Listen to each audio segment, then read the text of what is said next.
everyone, and welcome to DW News. We're streaming live from Berlin on YouTube and TikTok. I'm Nicole Fröhlich in the studio, and we have quite the show for you today because Hungary today woke up to a new reality. After 16 years in power, long-term leader Viktor Orbán has been ousted. Sunday's election delivered a landslide victory to his challenger, Péter Magyar. In a stunning blow to Orbán, Magyar's Tisza party won a two-thirds majority on an anti-corruption platform and vowing to rebuild Hungary's strained relation with the EU and NATO.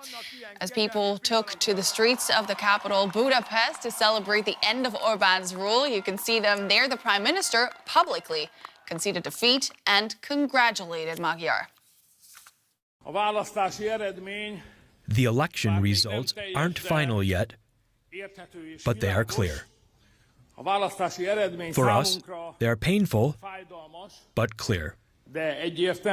We have not been given the responsibility and opportunity to govern. I have congratulated the winner. And Magyar supporters hope that the next prime minister will steer the country in a different direction. Let's hear from some of them.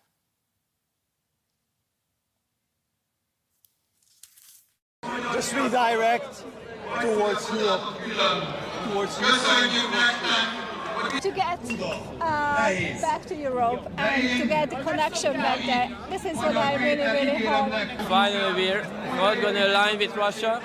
That's the first thing. We're going to align with the EU. It's the most important thing. Finally, we will have EU values, democracy and rule of law.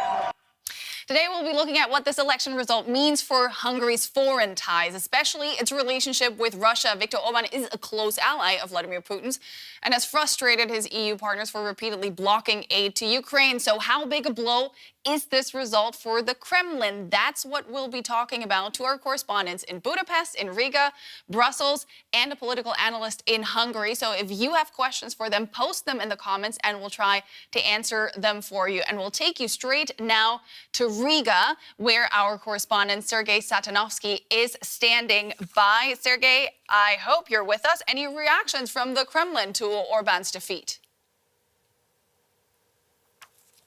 Well, the reactions from the Kremlin are actually coming in right now, live. Vladimir Putin's spokesperson, Dmitry Peskov, just said that Moscow expects the continuation of pragmatic, as he says, contacts with Hungary following the elections. And he also said that Russia is interested in building good relations with Hungary as well as with all European countries.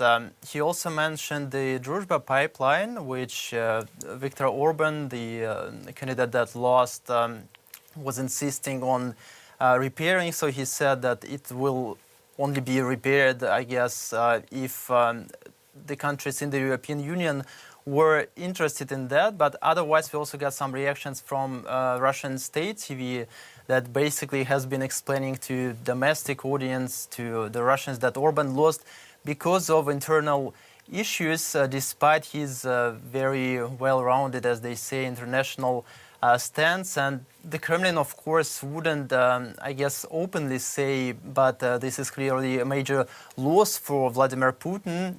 Viktor Orbán was his most important and actually one of his only allies in the European Union. He was a very valuable asset, a very precious asset, we can say, because we remember that Hungary is the country that is blocking a 90 billion actually euro loan to Ukraine. And now the Kremlin will have to somehow figure out how to move forward without this key ally in the European Union. And that said, the next steps, of course, that will be taken by Hungary's new government will show just how serious this loss is for the Kremlin. Stay with us for a second there, Sergei, because we can now bring in our senior international correspondent, Fanny Fashar. She's been up all night covering this historic moment for us. Fanny, I know it is a very cliche question, but I really want to know, what's the mood in Budapest today? Speaking of it, a lot of people have been up all night. Also, many of the journalists here behind me are waiting for an international press conference of Péter Magyar, the leader of the center-right party, the winner of the night, basically. And with regard to the mood, it really depends who you ask, because obviously the supporters of the center-right party, many of them I've been speaking to yesterday and some today, the ones who are up, told me, is this a dream? Is this reality? Or am I dreaming this? Because they tell me it's been almost like a status quo. The Prime Minister Viktor Orbán and his ruling Fidesz party had such a strong grip, they say, over the country.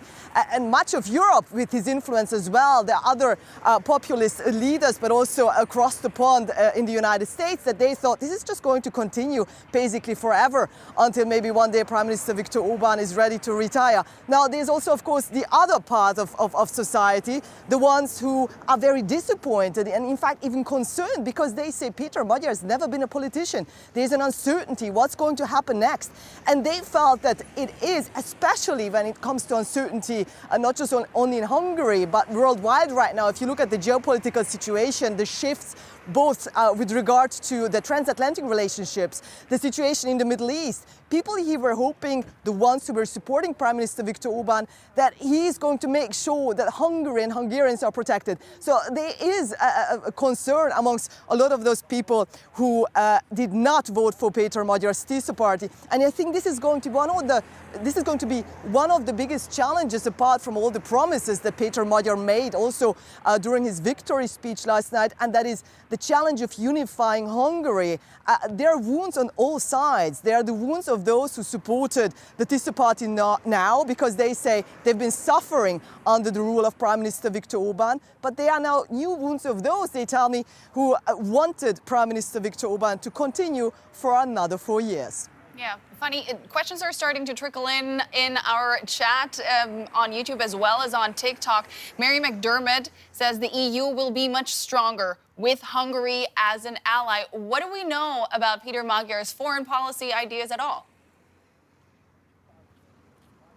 That's a good question, because I do remember interviewing Péter Magyar myself a little while ago, where he was almost reluctant to speak about foreign policy. He really focused on the bread and butter issues, to say so, here in Hungary, the domestic issues, to improve healthcare, to make sure that the economy is better off once he is in office. When it comes to the foreign policy alliances, to say so, certainly Péter Magyar is promising a more pro-European and a pro-NATO stance, to say so, in Hungary. What it actually means pragmatically, we just really have to see. In fact, once again, there's going to be a press conference taking place later today.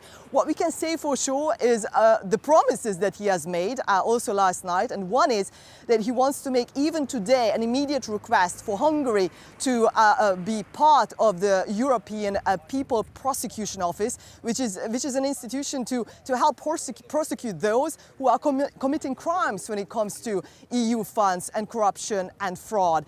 So he said he wants to do that right away, and also follow up on all those important homeworks, he says, that are necessary to make sure that those billions of EU funds that are frozen since 2023, that they return actually to Hungary. Money that's much needed. If you look at just very simple things, for example, the infrastructure here, the healthcare system, etc. When it comes to the, let's say, bigger partners, or bigger powers, I should rather say, Russia and the United States, Péter Magyar made clear he wants to talk to everybody, but he also made clear he wants to diversify away from Russian energy, but also he seems to be quite realistic about that, because he said that's going to take some time. So as really the parliament didn't even convene yet, that's going to happen around mid-May, and there's still Prime Minister Viktor Orbán's Fidesz party in the position to actually change laws with a two-thirds majority, because they are in place as a caretaker government. I think one needs to be very careful what to see and how to translate the political affirmations that Péter Magyar makes now in the early days on. I think it's important to see also not only what he says, but what he doesn't say in the coming days with regards to international partners, and just simply go from there. Briefly before you go, because I know that you have a press conference with Péter Magyar to attend right behind there. We can see that there's some movement happening already. But what do you expect to be his first order of business in resetting Hungary's foreign ties? Briefly, if you can. like I just mentioned, he wants to make sure that he follows up on what's needed, for example, to make sure there's an independence of the judiciary, that he makes steps towards decreasing corruption. And one of the important steps is, for example, to join the EPPO, the European Public Prosecution Office. So he will make sure that he, first of all, all the skepticism, all the criticism, all the judgment that's been, not judgment, but all the criticism in terms of by Brussels when it comes to Hungary and the homework that wasn't done, and as a result, a lot of EU funds have been frozen. He wants to make sure that he makes those steps, even if not politically yet, but at least expressing it politically what he wants to do, that he gets some time also from his new colleagues, to say so, in Brussels, that he can be trusted as a strong EU partner, and he will make sure that this country, Hungary, is less in the hands of Russian influence, as he described it, but rather really part of the European Union as it is, not only on paper, but really with the political stance and the political decision-making that he wants to enforce with the TISA party. And we just really have to see how much he can do that in terms of real politics and all the other influences that this small country is exposed to. Yeah, he's got his work cut out for him. That was Funny Fashar, our senior international correspondent, reporting there live from Budapest. Thank you so much, Funny.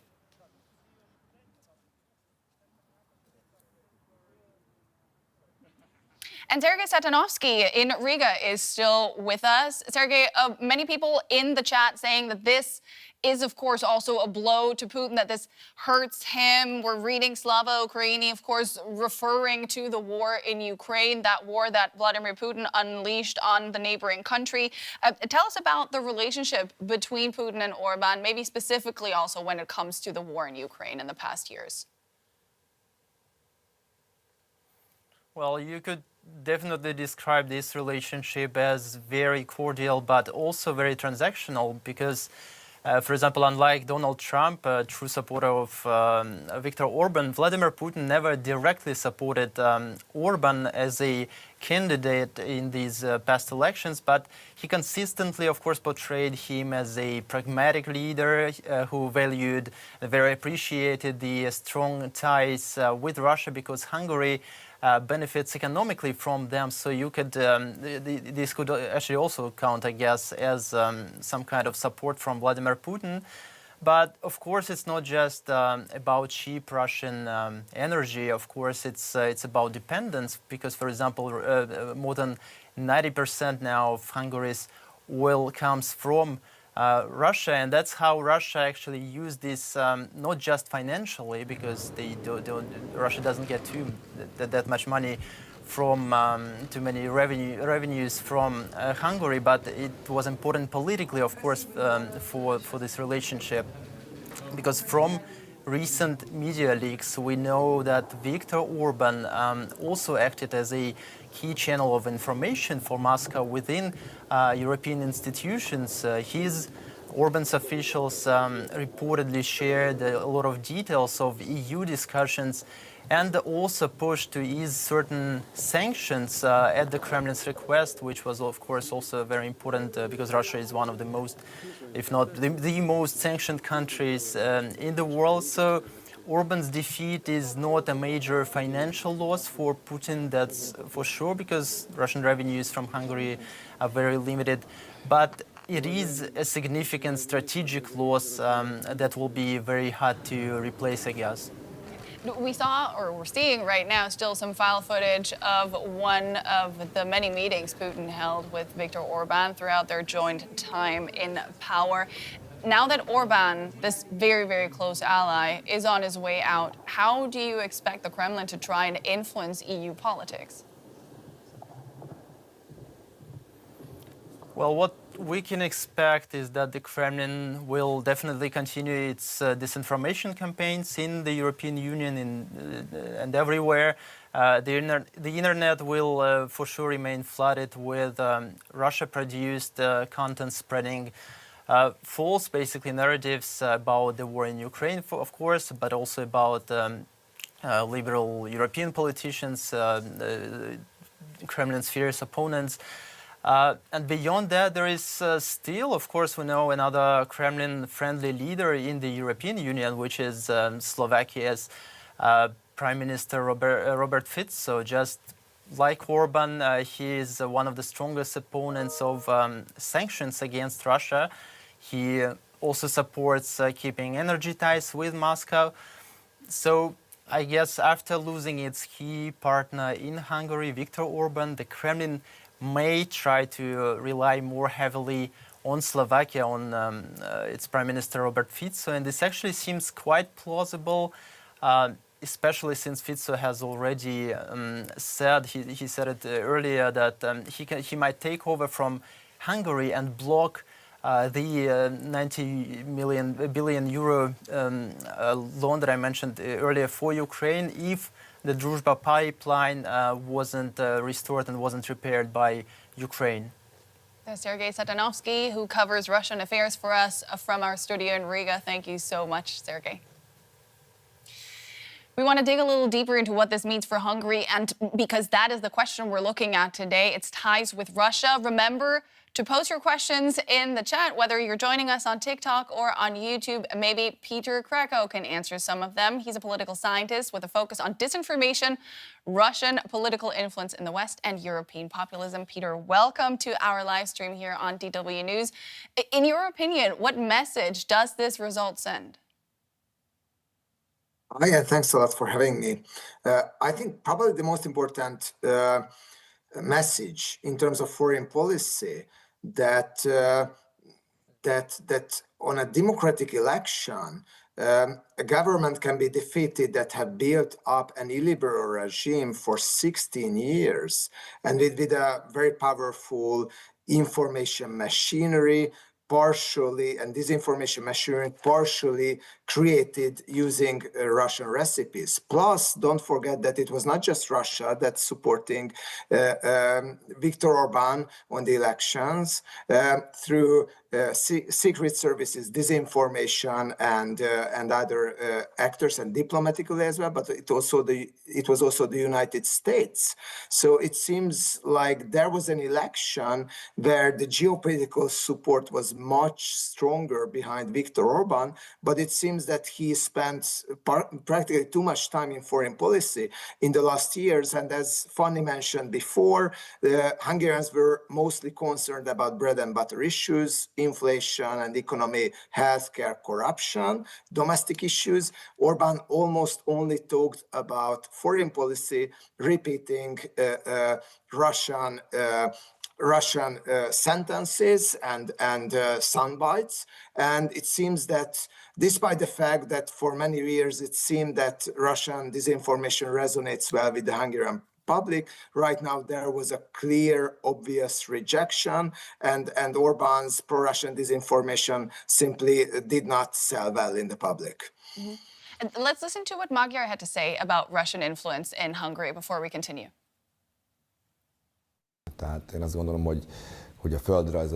I think geography is an exact thing.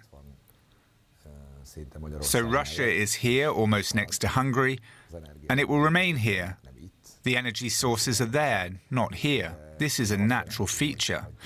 But that doesn't mean letting another country have a say in our country's domestic politics, or sending hackers to our foreign ministry, or sending secret agents here to influence the Hungarian election to jeopardize our sovereignty.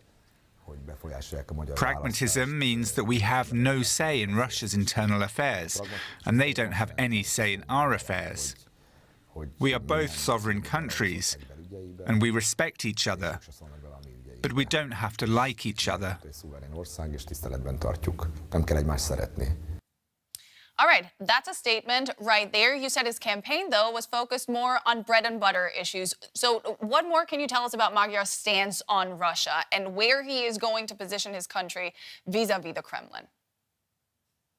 Yes, as it was told before, Péter Magyar have talked just a very bit about foreign policy issues, mostly because he felt that this is not his main field, and also that it is less important for the voters.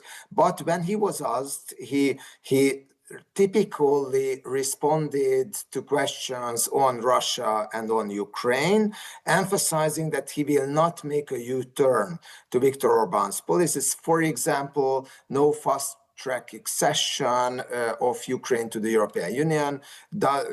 He also emphasized, like in this statement, that he does not want to cut Russian energy income and sources to Hungary totally.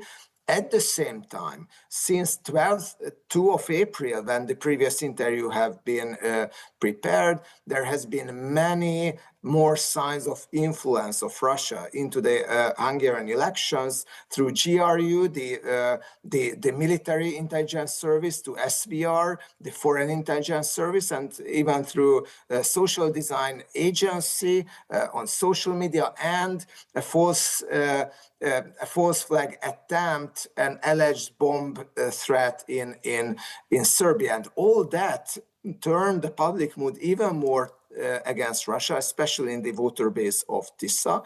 So if you just walking around on the streets yesterday in Budapest after the election results, youngsters were shouting very loudly, "Russians go home." So my point would be that the campaign is over. In the campaign, Magyar wanted to be very cautious, not to be burnt with the label of that he is the Ukrainian agent, as the government wanted to post him. But at the moment, I think he has a huge room for maneuvering, especially with this very high electoral success and the constitutional majority. If he wants, I think even he can do a U-turn on Russia.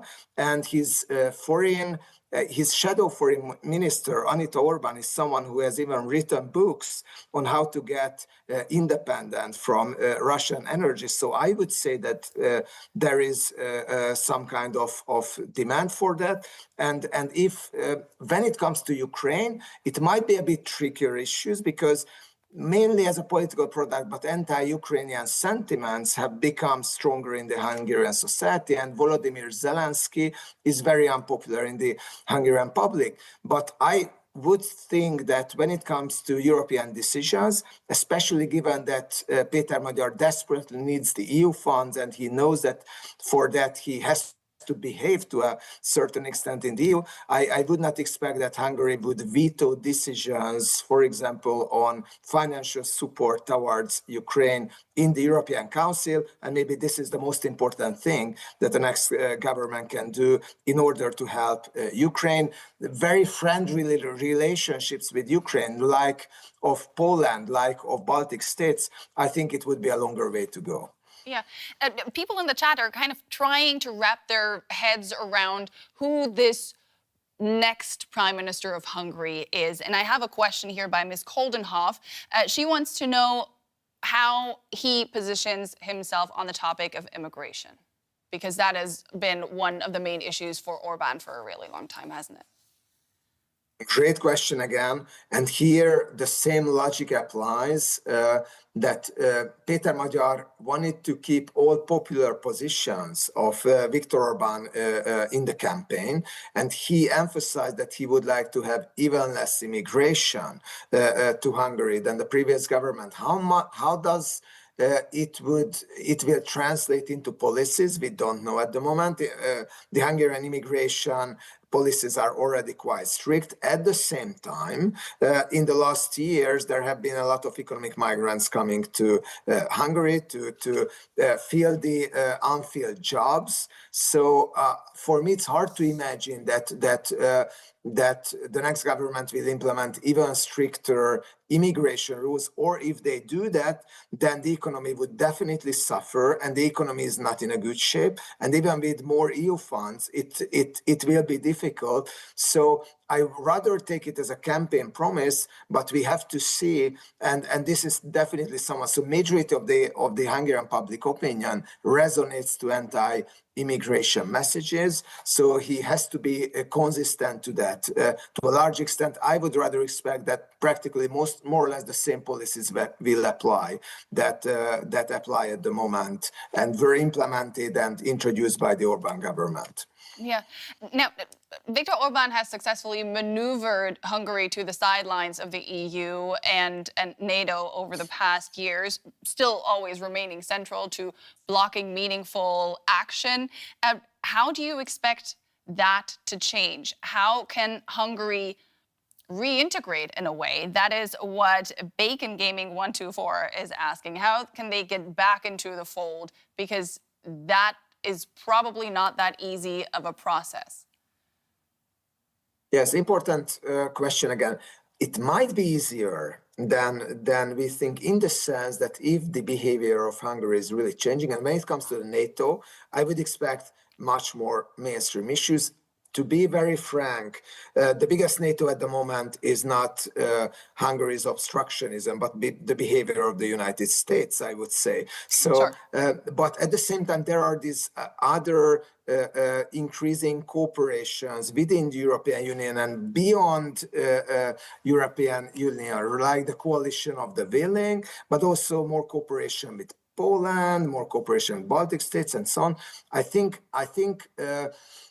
Hungary will run a more mainstream defense policy, and given that Russia tried big time to get Viktor Orbán elected unsuccessfully, and it's important to mention the lesson to Europe as well, not every Russian influence is successful, but because of that, I think Péter Magyar will do his best to distance himself from Russia, and Russia will not be the Trojan horse of, Hungary will not be the Trojan horse of Russia in the European Union and nor in the NATO anymore. The expectations towards a change in foreign policy shift will be rather strong. When it comes to NATO, the governmental members, and especially the shadow foreign minister, is rather transatlanticist and a strong advocate of NATO, Péter Magyar as well. When it comes to the European Union, I think the next government has to behave in terms of foreign policy, in terms of economic policy, in order to get the EU funds, because they will desperately need the EU funds. The economy is not in a very good shape. So in order to get that, they have to be cooperative with the European Union. So I think being more mainstream is not just a kind of principle for the upcoming government, but also a constraint to a certain extent. Mm-hmm. One user is saying that we have to remain cautious. Both the US and Russia want to destabilize the EU. Do you think Russia will find other ways of influencing Hungary, or will the Kremlin have to seek other allies in the EU? I think after this tragic defeat of Viktor Orbán, even his political comeback on the middle and the long run is questionable.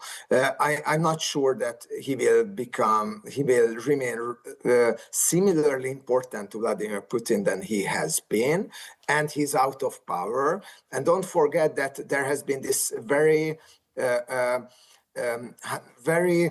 disturbing phone calls between Sergei Lavrov and Péter Szijjártó, Hungarian foreign minister, Putin and Orbán, that has been leaked. I think so much eyes on Hungary at the moment and on the Russian-Hungarian relations that this shady cooperation simply cannot go on anyway. I'm sure Russia will try to find other ways to interfere into European political processes, but we shouldn't forget that it was finally unsuccessful in Moldova, it was finally unsuccessful in Romania, and right now it was unsuccessful in Russia. So maybe it's time to call for a stronger European confidence in terms of pushing back Russian influence. Russia, that is right now very busy with the war in Ukraine and also with the war in Iran, simply does not have enough capacity and maybe does not have enough expertise to genuinely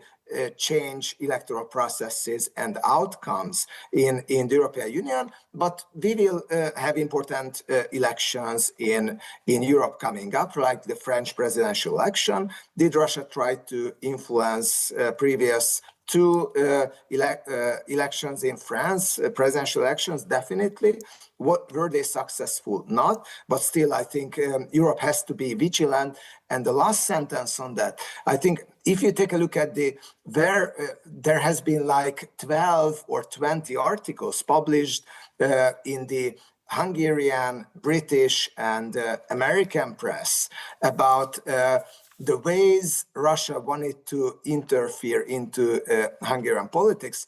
All of the articles with this information cited unnamed European intelligence services as their source. So I would even say that Europe did its fair shares through publishing the information on the upcoming Russian interference, and maybe publishing this information was a preemptive strike that made it pretty much impossible for Russia to help Viktor Orbán and his government substantially during the elections. Yeah. Peter, one last question before I let you go, because I think it's a question that's very relevant to this topic, and it's one that many people are asking. George Dunseth, 8114, is asking, is this perhaps a slowing down of the momentum of Western populism? Do you see this as the beginning of maybe a greater shift in what we've seen over the past years? I think definitely, because I would not say Hungary is that much important for world and global political processes in terms of decision making, in terms of economic influence, in terms of military, but Hungary have become a symbol. And it's not just Western populism, but there was an axis of superpowers and middle powers. United States, Russia, and China were all standing behind Viktor Orbán. And what Anne Applebaum describes in her book, Autocracy Inc., typically autocrats within the democratic world and outside the democratic world try to help each other on elections and so on. It was a huge failure. And I think it can give a boost for mainstream democratic forces in Europe, but probably beyond Europe as well. That was Peter Kreko. Many thanks. We really appreciate your insights. Great having you on the show today. Thank you very much for the opportunity. Well, Orbán's close ties to the Kremlin weighed heavily on its allies to the West. Péter Magyar has vowed a reset for Hungary on the world stage. Hungary will once again be a strong ally in the European Union and NATO. That must be music to many ears in Brussels. Our correspondent there is Rosie Burchard, and she knows all about it. If you have any questions to her, make sure to post them in the chat. Rosie, Putin's man in the EU is out. Here's how Commission President Ursula von der Leyen reacted. She posted, Hungary has chosen Europe. Europe has always chosen Hungary. A country reclaims its European path. The union grows stronger. She posted that on X. Is that the general sentiment in Brussels today? It's just hard to overstate how closely these elections were being watched from here in Brussels.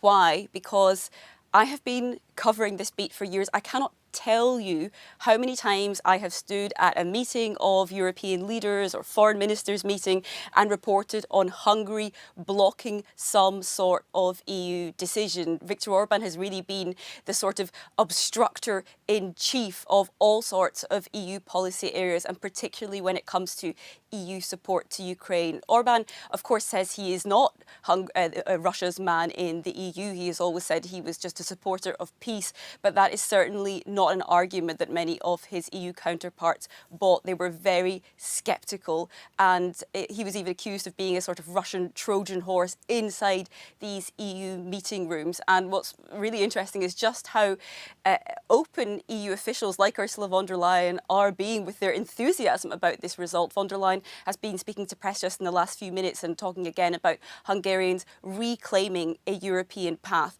It's worth saying, of course, there are people in Brussels and across the EU who will be disappointed by this result. Orbán has plenty of allies in the European Union, and especially in the European Parliament. So it's not champagne bottles popping all round. And of course, those who do welcome it, I think, with a degree of caution, given all we've just heard and all those caveats from the last expert. I want to bring up a comment from Adraugul. He says, I just hope we can now work on solutions in favor for Europe without Russian sabotage. And I'm sure he's not alone in that today. How much did Hungary acting as a Russian proxy affect policymaking in Brussels over the past years? When it comes to Ukraine policy, it was a major stumbling block. So we had Orbán repeatedly, for example, watering down, blocking, delaying EU sanctions against Russia. He got a carve-out to a ban on Russian oil imports way back in 2022 and has therefore continued to import Russian oil since then. Péter Magyar, interestingly, seems to be open to continuing those imports still a bit further. So that's one interesting element there. When it comes to other bigger questions about Ukraine, well, there's this big 90 billion euro loan which is on the table. Orbán had initially agreed to that, or at least let it go through, and then he withdrew that backing in the last minute over the last few months, which has caused a huge degree of uncertainty for Ukraine, who says it desperately needs that cash for its defence, but also just things like paying the salaries of teachers, of civil servants. That was a big financial hole the European Union had committed to plugging, which Hungary was blocking, and therefore that's something we might see move in the coming months as Péter Magyar likely takes over as Hungary's next Prime Minister. What do we know? We heard Peter earlier talk about the foreign policy plans that are quite unclear. How is that being viewed in Brussels at this point? Yeah, and I think that is why I'm talking about this kind of sense of cautious optimism from those who want to see EU integration advance, because Magyar has been pretty unclear when it comes to his foreign policy. We know that he is more pro-EU than his predecessor, or his likely predecessor, Viktor Orbán. That is not very hard. But he definitely has talked more about taking Hungary on a pro-European path, more friendly toward NATO. Of course, remember, there are two big institutions in this town in Brussels, the European Union, also NATO is headquartered here, and Hungary is a member there. But beyond those more pro-EU sentiments, when it comes to looking outside the bloc, he's been much less clear. And let's not forget, Viktor Orbán was not just the closest EU ally of Vladimir Putin. He also cultivated very close ties with a number of powerful prime ministers and leaders around the world, including, for example, Israeli Prime Minister Benjamin Netanyahu, Donald Trump, of course, and President Xi in China. So what I think will be really interesting is to see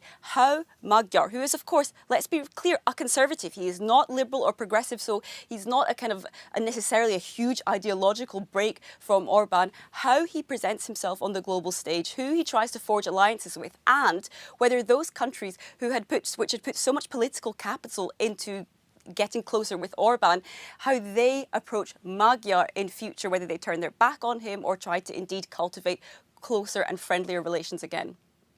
And I just want to give a quick shout out to our community, because they're having a very, very lively conversation and a discussion in our chat on YouTube and on TikTok. N Pagoda on TikTok is asking, Rosie, predictions for impact on the war in Ukraine. How do you expect this to affect aid to the war-torn country? So, in the initial terms, I think we can expect that this big 90 billion euro loan should be unlocked. That is something which will be absolutely music to the ears of officials in Kiev.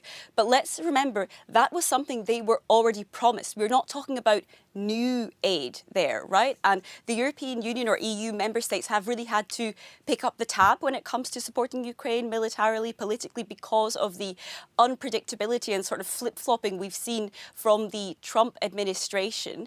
So far, with Orbán in office for the last couple of years, what we've seen is all conclusions, so that's the EU technical term for sort of statements that EU leaders agree on, have been signed off at 26 EU members out of the 27, and Orbán has just simply kept himself out of that. So getting that 27th signature on that paper, that means something rhetorically. What does it mean in terms of actual military support, in terms of financial support? That is less clear. And we know that broadly for now, EU member states have been sort of looking into formations outside of the European Union, simply in many ways because of that bloc that Hungary was putting in its place. So the so-called coalition of the willing, those countries which say they are willing to in some way back up an eventual ceasefire in Ukraine militarily, that's been going on outside the auspices of the European Union, and those discussions will continue there. But of course, they're all hypothetical so long as Russia continues to wage war in Ukraine, and there's simply no sign, I think, here that Moscow has any desire for peace at the moment. At least that is very much the view of most EU leaders. Orbán was, of course, a leading figure of the European populist right, which is, you know, all in all, a very Putin-friendly bunch. Where are they left now that he's on his way out? Absolutely fascinating to me over the last few years has been to watch how Europe's populist and far right has splintered on this question of Russia. It's really interesting because some of them are certainly very Russia friendly. For example, the Lega party in Italy is seen as pretty friendly toward Russia. But say the far right or populist right wing in Poland is definitely not friendly toward Moscow. What's interesting is that these right wing parties tend to still be able to work together and paper over those huge foreign policy cracks. So Orbán was a really key figurehead within this populist right wing in Europe. And he was also, let's not forget, an incredibly experienced politician. When you go into these summit rooms, you can see also which politicians bring in a lot of experience in negotiating. Orbán was more experienced than most of the leaders that he was dealing with. So losing him as the man in the room will be a blow to the populist right in Europe. But he's not going to disappear, and neither will the ideas which he espouses. First of all, we know that Magyar is also on the right of the spectrum. He is a conservative. His break with Orbán was much more about allegations of corruption than it was about huge ideological differences. And then it's important to note that the Orbán helped found a political grouping inside the European Parliament called the Patriots. It is a right-wing populist grouping, and it is one of the biggest groups in the European Parliament. And keep an eye out for next year. There are major elections coming in Europe, and it will be really interesting to see where those right-wing, far-right parties tend to land in those. Let me just point out a couple of them. We already heard about the election in France. There will also be elections in Poland. There will be elections in Italy. It's really a year to watch when it comes to that. And one thing, a lesson that those populist right-wing, far-right, hard-right parties may be drawing from this election in Hungary is to treat the American MAGA movement with a degree of caution, because how interesting it was to see J.D. Vance, the US Vice President, jetting into Budapest to lend his support to Viktor Orbán to endorse him, despite the fact that, of course, Vance was preparing for Iran talks, literal questions of war and peace. He found the time to head to Budapest and give his backing to Viktor Orbán. It didn't help Orbán in the end. This was not enough to sway voters in Orbán's favour. We don't have polling on that to suggest whether it may have actually backfired.